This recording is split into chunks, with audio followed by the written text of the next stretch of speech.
Imaginez un instant avec horreur qu'un père revient du champ de bataille, les mains fatiguées mais le cœur rempli d'espoir, seulement pour se retrouver face à la scène la plus douloureuse qu'il n'avait jamais imaginée. Il est contraint de sacrifier sa fille au Seigneur pour honorer le vœu qu'il avait juré, un sacrifice sacré selon le juge 11. Mais qu'est-ce qui pourrait pousser un père à sacrifier sa fille pour Dieu? Comment l'amour et la foi sont-ils devenus un fardeau si terrifiant? Et cette histoire est-elle vraiment vraie?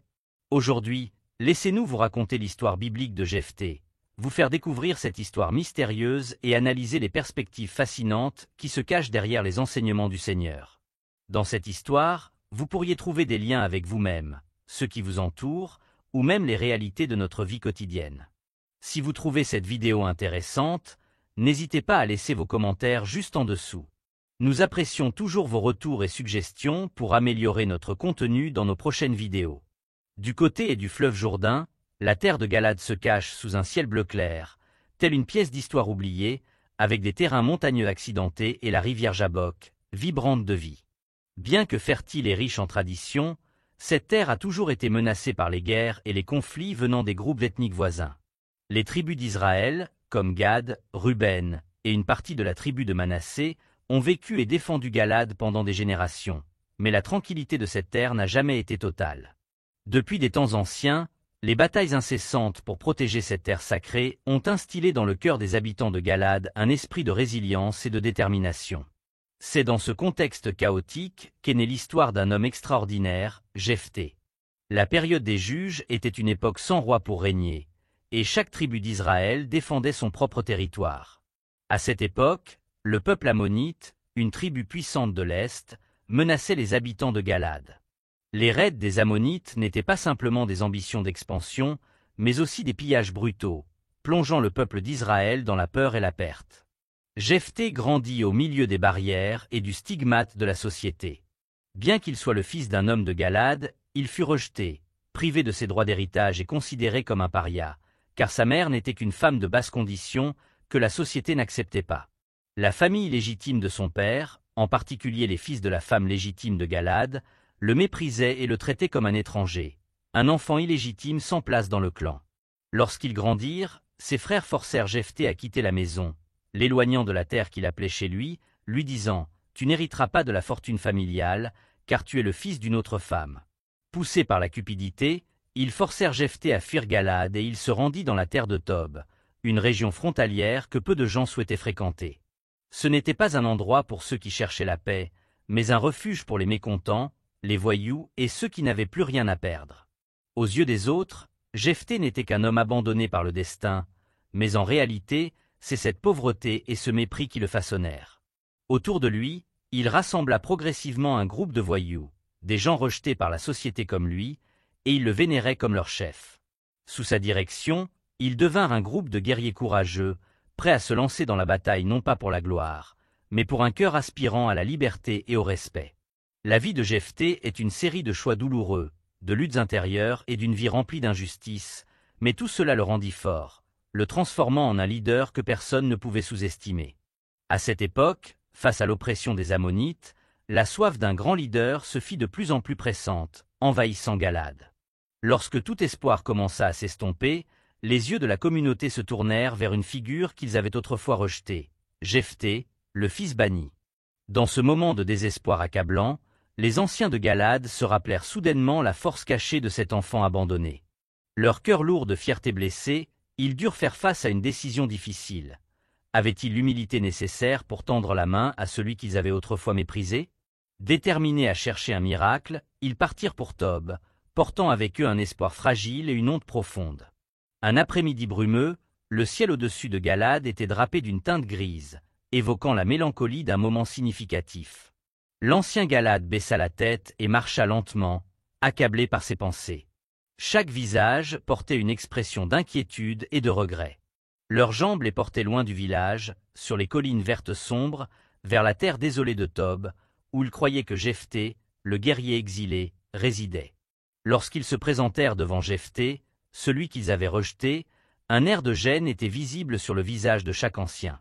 L'un d'eux prit la parole, la voix lourde d'urgence. « Reviens parmi nous, Jephthé, sois notre commandant pour que nous puissions combattre les Ammonites. » Jephthé fut surpris par leur proposition, mais il montra encore le regard froid et acéré d'un leader expérimenté, d'un fils rejeté. « Ne m'avez-vous pas haï et chassé de la maison de mon père? Pourquoi maintenant, lorsque vous êtes en difficulté, venez-vous vers moi ?» Les anciens ne purent que baisser la tête et admettre leurs erreurs. Ils supplièrent Jephthé de revenir et de vaincre les Ammonites, et ils promirent qu'il serait le chef de tous les habitants de Galade. Confronté à cette invitation alléchante, Jephthé ne se précipita pas pour accepter, il prit le temps de réfléchir à chaque mot, posant des questions pour s'assurer qu'il le reconnaissait vraiment comme un leader et ne cherchait pas simplement à exploiter son talent en temps de besoin.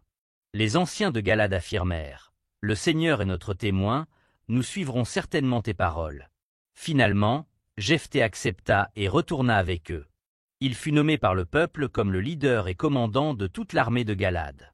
Empoigné par l'esprit du Seigneur, Jephthé se tenait en tête, menant ses soldats avec une détermination inébranlable face aux attaques féroces. Les forces israéliennes restaient solides contre toutes les troupes des Ammonites. Chaque avancée était sanglante, mais grâce à leur foi en l'aide de Dieu, ils persévéraient sans relâche. Finalement, chaque ville des Ammonites, d'Aoër-Aminite et jusqu'à Abel-Kéram, tomba une à une sous le pouvoir implacable de Jephthé et de ses hommes. La victoire arriva comme une joie éclatante, marquant l'accomplissement glorieux d'Israël. Les acclamations joyeuses résonnaient alors que Jephthé conduisait l'armée victorieuse chez elle, son regard fier mais fatigué, un cœur apaisé d'avoir accompli sa mission. Cependant, dans son cœur, Jephthé était troublé en pensant au vœu qu'il avait fait dans l'ombre. Ce vœu ne l'avait jamais quitté, et il savait que cela entraînerait une conséquence inévitable. En revenant à la maison, sous la lumière jaune pâle de l'après-midi, les champs de Galade s'étendaient devant lui, mais dans son cœur, une mer agitée le tourmentait. Bien que la victoire fût à portée de main et que le peuple le louait comme un héros, Jephthé ne pouvait échapper à ce poids lourd sur son âme. Chaque pas semblait collé au sol, et chaque avancée lui rappelait le vœu qu'il avait fait. Ce vœu, fait dans le désespoir avant la bataille, était devenu un fardeau colossal. Il avait promis à Dieu d'offrir en sacrifice ce qui sortirait de sa maison en premier, mais il n'avait jamais imaginé que ce serait sa fille unique. À sa grande stupeur, c'est elle, une jeune fille joyeuse et pleine de fierté, qui se précipita à sa rencontre, avec des tambourins et dansant, sous les acclamations du peuple. Ce moment de gloire se transforma en un tourment indescriptible. Le vœu qu'il avait fait dans la nuit de la désolation le tourmentait maintenant, assombrissant toute sa victoire. Devant sa fille, il déchira son manteau, manifestant sa douleur et sa honte. « Oh non, ma fille, tu m'as abattu. Je suis accablé, » s'exclama-t-il en pleurant. Mais elle, pleine de sagesse et de foi, lui dit calmement, « Père, tu as promis à Dieu. Garde ta promesse. Dieu a vengé les Ammonites et nous a donné la victoire. Et toi, tu dois tenir ta parole. » Elle accepta son sort, consciente du sacrifice que son père devait faire, malgré la souffrance qu'il ressentait. Elle demanda juste 2 mois pour pleurer son destin, puis se rendit sur la montagne avec ses amis pour pleurer la vie qui ne serait jamais vécue. Jephthé, bien que le cœur brisé, comprit que c'était nécessaire et la laissa partir. Après 2 mois de tourments, elle revint, calme mais fatiguée, prête à accepter son destin.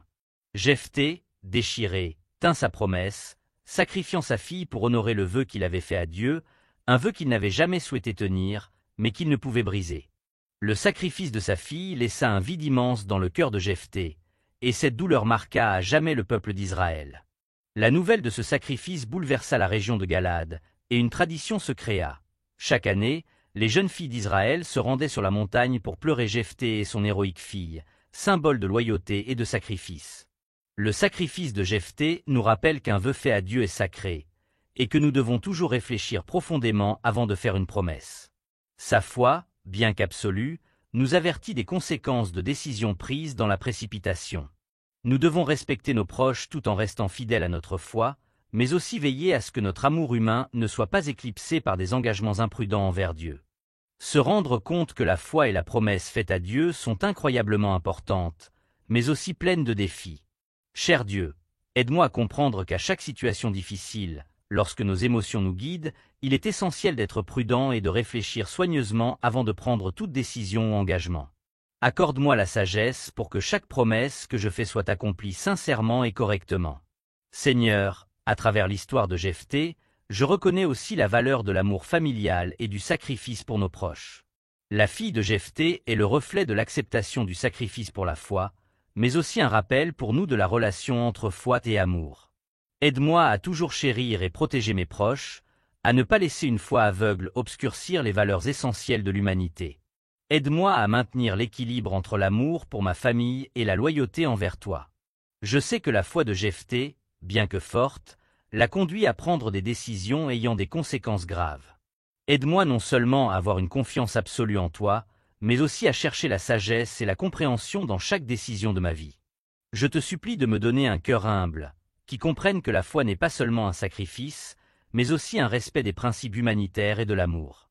Seigneur, éclaire-moi toujours et guide-moi dans chaque décision. Aide-moi à vivre dans la révérence et l'amour pour toi, afin que chaque mot et chaque action de ma part reflètent ta fidélité et ton amour. Je remets ma vie entre tes mains, convaincu que tu me guideras toujours à travers chaque défi de la vie. Nous te prions au nom de Jésus-Christ. Amen. Merci d'avoir regardé cette vidéo.